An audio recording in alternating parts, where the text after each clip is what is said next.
একজন মেম্বার হচ্ছে চাইলে গ্রামের মধ্যে অনেক কিছুই করতে পারে সে নিজ দায়িত্বে, কিন্তু দেখা যাইছে যে 5 বছর পর যখন ইউপি নির্বাচন আসে তখন নির্ধারিত একটা সময় থাকে, 1 মাস 1.5 মাস এতটুকু একটা টাইম থাকে লিমিট।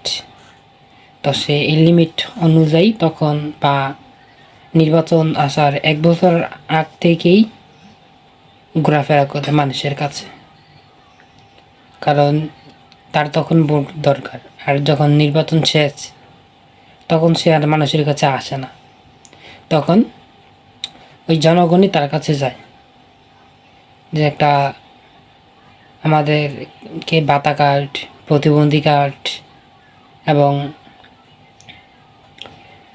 যে চাউলের যে কার্ডগুলা এবং আরও বিভিন্ন, যেমন এনআইডি কার্ড, এরপর হচ্ছে জন্ম সনদ, এগুলোর জন্য তখনকে মেম্বারের কাছে যায়।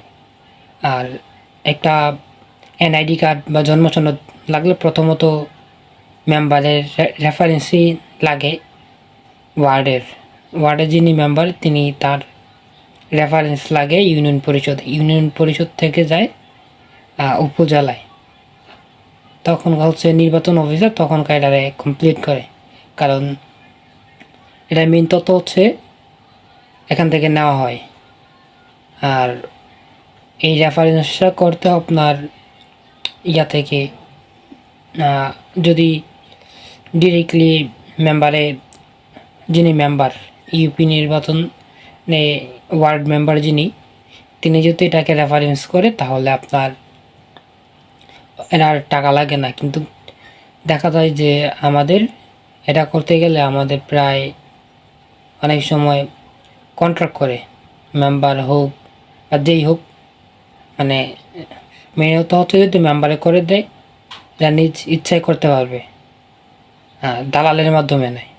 দেখা যায় যে মেম্বারও কী করে এটার থেকে একটা মানে বড় মূল্যের টাকা চায়, যেমন 5,000 10,000 টাকা এরকম একটা টাকা চায়। কিন্তু যদি এটা মেম্বার রেফারেন্স করে তাহলে একটা টাকাও লাগে না, মানে যদিও লাগে স্বল্প, মানে অফিসিয়ালি যে খরচটা এতটুকু লাগে, কিন্তু মেম্বারে যা করে না।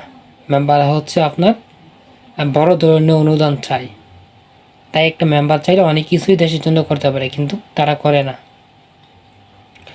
তো আমরা চাই যে আমাদের ওয়ার্ড একটা ভালো মেম্বার আসুক, বা যেই হোক মেম্বার, সে শপথ নিয়ে কাজ করুক।